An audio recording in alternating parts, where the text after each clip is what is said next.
하나님 감사합니다. 오늘도 우리에게 허락하신 생명과 호흡으로 하나님 앞에 나아와 은혜와 자비와 긍휼을 구합니다.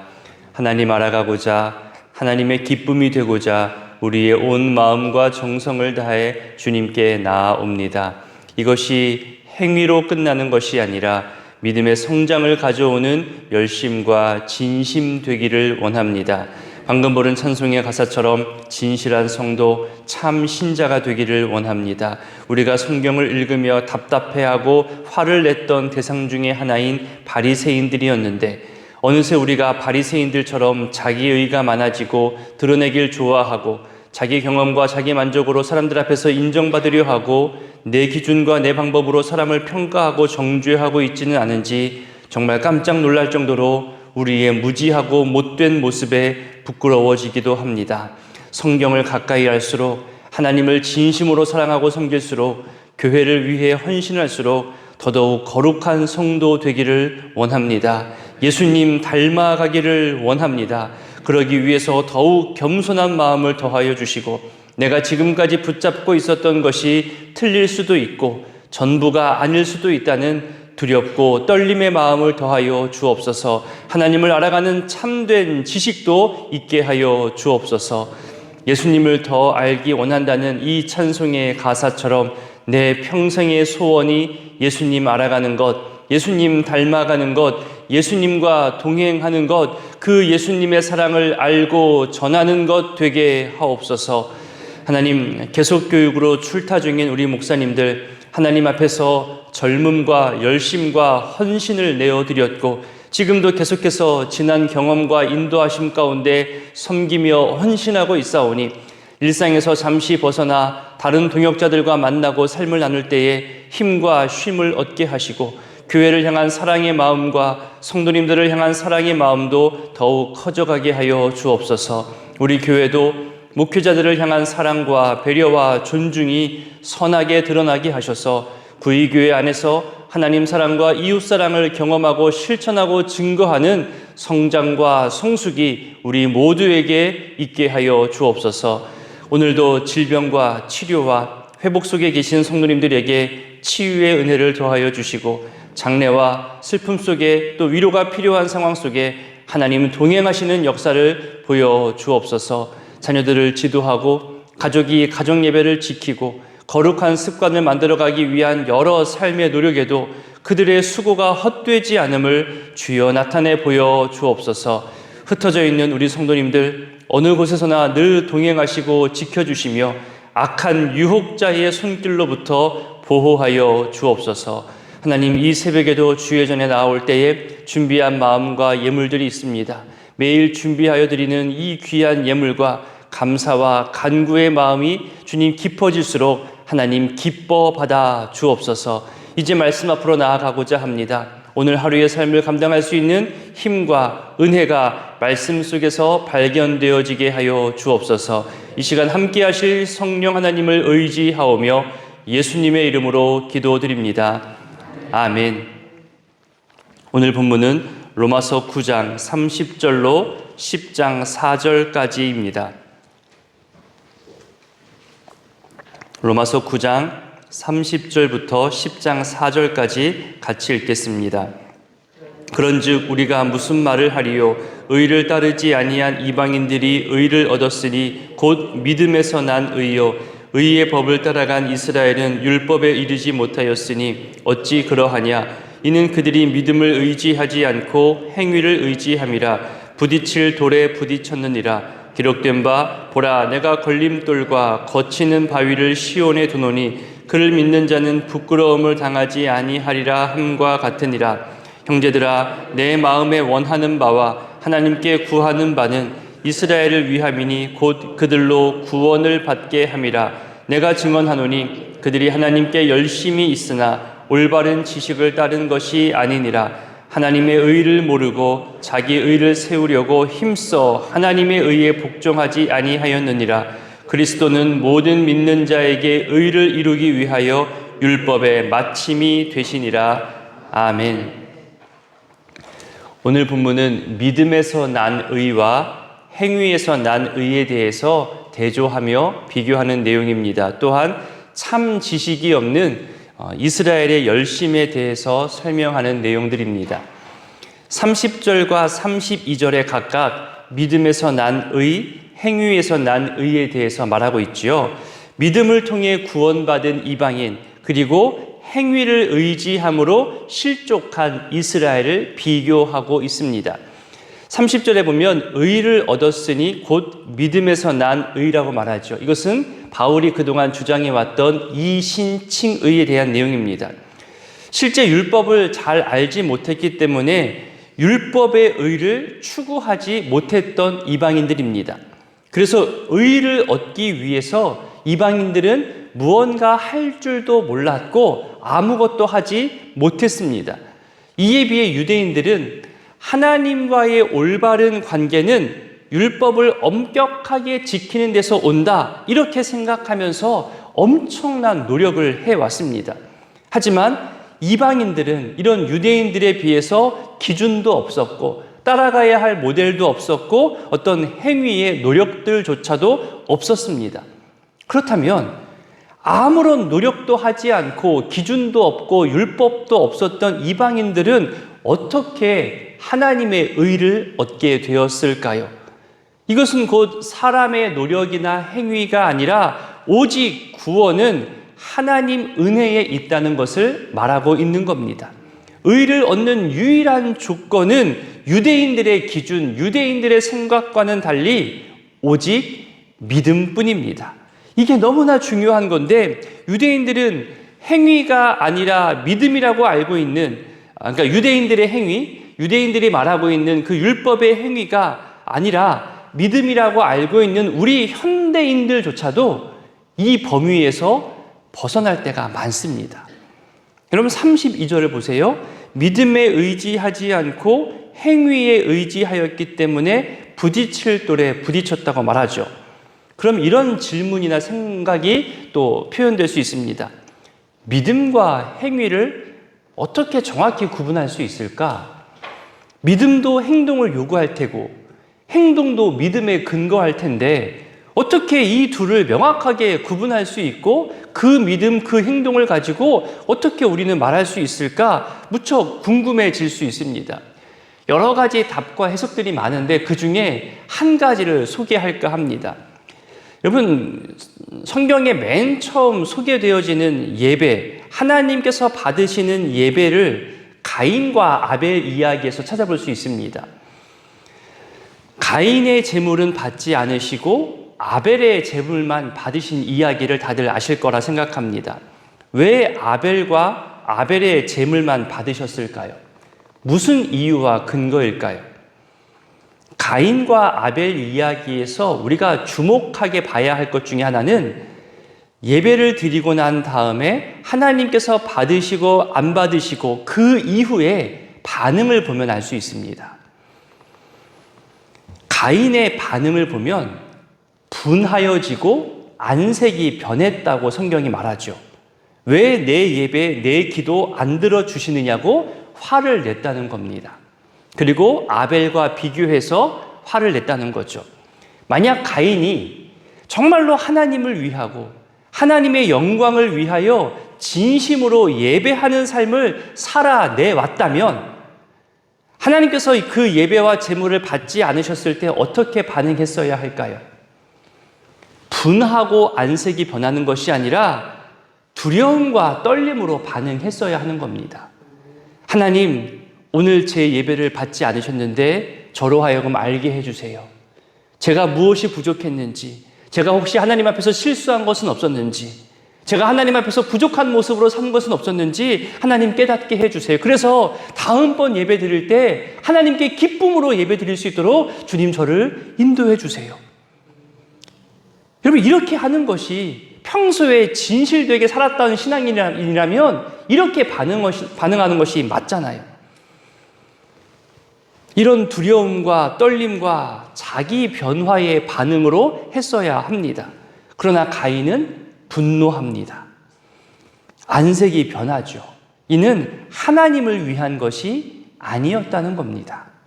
내 만족, 나를 위한 것, 자기 만족을 위한 예배를 드렸다는 겁니다. 내가 1시간 투자했는데, 내가 남들이 하기 어려운 52주 예배 개근을 했는데, 기도의 자리에 한 번도 빠지지 않았고, 내가 누구보다 남들보다 더 열심히 더 오랫동안 하나님 섬겼는데, 그런데 그렇게 말하는 내용을 여러분 가만히 들어보십시오. 대부분 자기 만족, 자기 열심일 경우가 더 많습니다. 물론 그런 열심도 없이 신앙생활 하는 사람들보다야 그런 열심을 내는 것이 훨씬 낫겠죠. 하지만 방향이 달라지면, 방향이 다르고 속도만 높아지면 오히려 다시 돌아오기까지 더 힘들어집니다. 그러니 자기 방향이 맞다고 우기는 모습이 나타납니다. 특별히 나이가 많아지고 경험이 많아지고 오래될수록 내가 지금까지 해왔던 모든 것을 부인하기가 어렵잖아요. 그러니 이것이 맞다고 주장하게 됩니다. 그래서 세대 차이도 갈등도 생겨나게 될 수 있습니다. 그러니 늘 우리가 어려서부터 젊었을 때부터 기억하고 경외할 것은 내가 하나님 앞에서 틀릴 수 있다. 내가 알고 있고 내가 주장하는 모든 것이 하나님 앞에서 아무것도 아닐 수 있다는 그 경외함, 두렵고 떨리는 신앙을 갖는 것이 옳습니다. 나는 말씀 앞에서 아무것도 아닐 수 있다는 자기 겸허함. 분노한 가인을 향해 하나님이 말씀하시잖아요. 너 왜 그러니? 너 왜 이렇게 분노하니? 네가 선을 행했다면 어찌 얼굴을 못 들 수 있는 이유가 있겠냐? 결국 가인이 드린 예배와 제물은 자기 자신을 위한 이기적 예배, 자기 만족, 타인 비교, 이런 예배였다는 것을 우리는 그 반응을 통해 짐작할 수 있는 겁니다.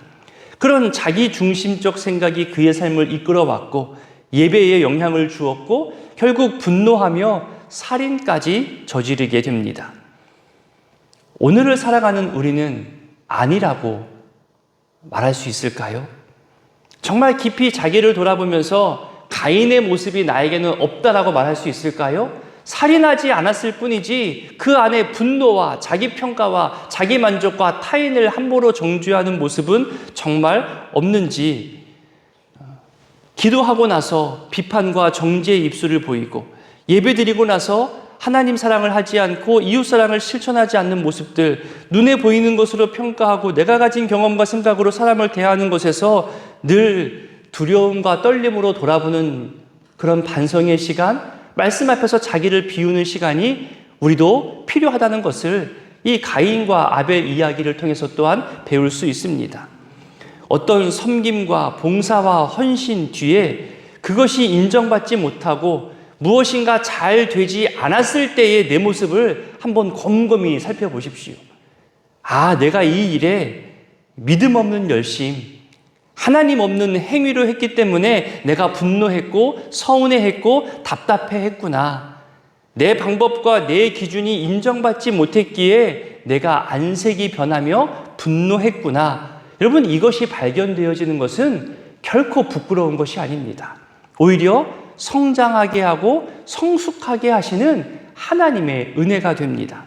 그래서 바울은 10장부터 믿음보다는 율법을 기준으로 행위 속에 있는 이스라엘을 향해 내가 원하는 바, 내가 구하는 바가 바로 너희들 이스라엘의 구원이라고 정말 강하게 강조합니다. 이것이 10장 1절의 내용입니다. 그런데 여러분, 이것이 쉬울까요? 자기를 죽이려고 했던 유대인들이잖아요. 같은 민족인데 자기가 예수를 증거한다는 이유로 이스라엘이 자기를 죽이려고 했고 괴롭히고 때리기까지 했잖아요. 돌을 던졌잖아요. 그런데도 이스라엘을 품습니다. 내가 저주를 받아 끊어질지라도 이스라엘이 구원받으면 괜찮다고 말하는 것이 바울입니다. 이게 진심입니다. 현재의 모습만 보는 것이 아니라 과거와 현재의 모습만 보면 서운하죠. 섭섭하죠. 밉죠. 그런데 미래의 모습, 그들이 예수 그리스도를 알고 복음을 영접하고 자신처럼 복음을 위해 전 세계를 향해 헌신하며 살아갈 그런 이스라엘의 모습, 그런 유대인의 모습을 꿈꾸니 이스라엘을 품고 기도하게 됩니다. 여러분, 누군가를 위해서 진심으로 품고 기도하면 어떤 모습이 드러나게 될까요? 상대방의 필요가 보이게 됩니다. 상대방이 지금 현재 어떤 위치에 있는지, 어떤 도움이 필요한지, 그리고 내가 도울 수 있는 손길이 무엇인지 정말 진심으로 품고 기도하면 그런 모습이 뒤따라오게 됩니다. 바울이 이스라엘을 품고 기도하면서 발견된 것이 2절, 3절입니다. 자신을 죽이려 했던 이스라엘이고 유대인들인데 품고 기도하다 보니 그들의 현재, 그들의 필요가 정확히 보이는 거죠. 여러분 무엇일까요? 2절, 3절을 보십시오. 하나님에 대한 열심이 없었던 것이 아니라 하나님에 대해 잘못 알고 있었다는 거예요. 하나님의 의에 복종하지 않았던 것이 아니라 그 의가 뭔지 몰랐기 때문에 복종하고 열심을 낼수록 결과적으로 불복종이 된 거라는 거죠. 이것이 바울이 바라본 이스라엘의 현재의 모습인 겁니다. 그렇다면 바울이 바라본 이 이스라엘, 현재의 이스라엘을 보았기 때문에 그 이스라엘에게 당장 필요한 도움의 손길이 무엇일까? 바울이 손 내민 것이 무엇일까요? 하나님이 어떤 분인지 하나님을 올바르게 알려주는 것이 필요한 겁니다. 하나님에 대한 의의 복종을 알려주는 것이 아니라 하나님의 의가 무엇인지를 올바르게 알려주는 것, 이것이 필요하다 여겨졌고, 그래서 사도 바울은 계속해서 복음을 이야기하는 겁니다. 하지만 이것이 너무나 어렵습니다. 바울은 계속해서 복음을 증거하는데 오랜 시간 굳어진 유대인들의 전통, 유대인들의 신앙 습관이 이 복음을 받아들이지 못하게 합니다. 열심이 있다는 것은 너무나 귀합니다. 맡겨진 사명의 일들 앞에서 나태한 것보다는 열심이 훨씬 낫지요. 그런데 그 열심이 잘못된 지식에서 또 잘못된 방향에서 나온 것이라면 그것은 이 본문처럼 사도 바울을 안타깝게 했던 것처럼 우리들에게도 안타까움을 주게 됩니다. 방향성이 틀리기 때문에 열심을 내면 낼수록 점점 더 멀어지게 됩니다. 그 잘못된 열심이 무엇이냐? 3절이죠. 하나님의 의를 모른다는 겁니다. 그리고 자기 의를 드러내는 거죠. 계속 같은 내용의 말이 나오지만 유대인들은 율법을 통해서 하나님의 의를 이룰 수 있다고 생각했습니다. 율법을 열심히 지키고 행하면 구원받게 되고 거룩한 신분을 갖게 되고 거룩한 자녀, 하나님의 자녀가 된다고 생각해 왔던 거죠. 그래서 로마서 1장부터 바울이 그렇게 강조한 것이 바로 믿음입니다. 오직 믿음이다. 복음을 받아들여라 계속 강조한 겁니다. 그러면 무엇을 믿어야 하느냐? 그것이 4절입니다. 하나님의 의는 바로 예수 그리스도여야 한다는 거죠. 우리 열심의 방향, 열심의 내용이 예수 그리스도여야 합니다. 이 부분은 내일 본문에서 더 자세히 설명이 될 수 있을 것 같습니다. 자, 여기서 방금 언급드린 이스라엘, 유대인들이 잘못 열심내고 있는 것이 바로 자기의라고 했잖아요. 여러분 성경을 통해 자주 보셨던 내용이잖아요. 유대인들이 자기의를 얼마나 사랑하는지, 구제할 때에도 기도할 때에도 사람 많은 곳을 찾아갑니다. 왜요? 많은 사람을 구제하기 위한 것이 아니라 많은 사람 앞에서 보여주기 위한 겁니다. 내가 이렇게 구제하고 내가 이렇게 기도하고 있다는 것을 사람들에게 보여주고 알리고 드러내기 위함입니다. 그러면서 자기보다 구제도 못하고 자기보다 기도하지 못하는 사람들을 정죄하며 평가합니다. 자기의를 드러내는 거죠. 유대인 중에 유대인이라 불리는 바리새인들이 대표적으로 그러했습니다. 오늘 믿음에서 난 의와 행위에서 난 의에 대해서 지금 살펴보고 있습니다. 하나님과 우리 사이에 의가 있어야 연결이 되고 서로 교통이 되는데 하나님에게는 의가 가득히 있지만 우리 사람에게는 없다고 생각합니다. 그래서 이런 논리가 생겨나는 거죠. 하나님께서 의를 가득히 부어주셔서 하나님과 우리 사이를 연결시켜 주거나 아니면 우리 스스로 의를 만들어서 그 간격을 채워나가야 한다는 그런 이론과 생각이 생겨난 겁니다. 바울이 말하는 하나님 의는 우리가 조건이나 이유나 어떤 어여뻐 보이는 그런 것이 아니라 우리가 잘한 게 없는데 하나님이 아들 예수를 내어주고 십자가에 죽게 함으로써 그 멀어졌던 관계, 가로막혔던 것들을 다 메꿔주시고 또 용서하여 주시고 하나님과 화목하게 하셨다는 거잖아요. 이것을 믿고 받아들이면 하나님의 의가 부어져서 의롭게 된다는 겁니다. 이것이 믿음에서 난 의의 주요 내용입니다. 하지만 이스라엘, 이 유대인들은 하나님의 의를 자기 의로 여겼습니다. 자기들이 어떤 행위, 율법을 거룩하게 지키고 엄격히 지킴으로써 하나님과 우리 사이에 멀어진 관계를 극복해 나갈 수 있다고 여긴 겁니다. 그래서 자기의 행위 중심으로 살아갑니다. 이것이 행위에서 난 의의 핵심 내용입니다. 율법주의죠. 근데 여러분, 이 율법주의가 우리 한국 사회에 많이 나타납니다. 특별히 우리 전통이라 말하는 유교가 율법주의와 흡사합니다. 아마 역사를 배우신 분 또는 이 유교 문화와 제사 문화를 경험해 보신 분들은 율법과 정말 비슷한 게 많구나라고 아실 겁니다. 그래서 우리 생활에, 신앙생활에 이 유교 문화가 가끔 방해 요소가 될 때가 있습니다. 유교 문화가 나쁘다는 것은 아닙니다. 그 정신과 방향은 언제나 선하고 옳은 것에서 출발을 하지요. 그러나 그것이 보여지는 것이고 지켜져야 하는 행위로 강조되다 보니까 율법주의처럼 행위 중심, 어떤 지켜야 하는 엄격함, 이렇게 드러나다 보니 복음과 부딪히게 되는 경우가 많이 있습니다. 이 부분은 다음번 기회가 되면 왜 유교가 기독교 신앙과 부딪히는 경우가 많은지를 한번 살펴볼 기회를 또 만들어 보도록 하겠습니다.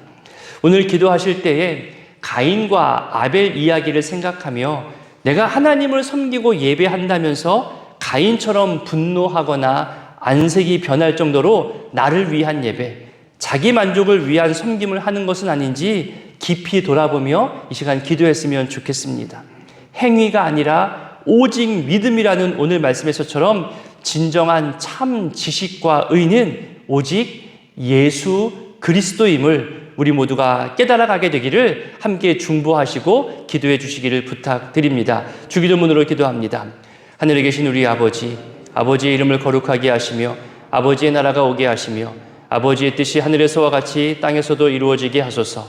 오늘 우리에게 일용할 양식을 주시고 우리가 우리에게 잘못한 사람을 용서하여 준 것 같이 우리 죄를 용서하여 주시고 우리를 시험에 빠지지 않게 하시고 악에서 구하소서. 나라와 권능과 영광이 영원히 아버지의 것입니다.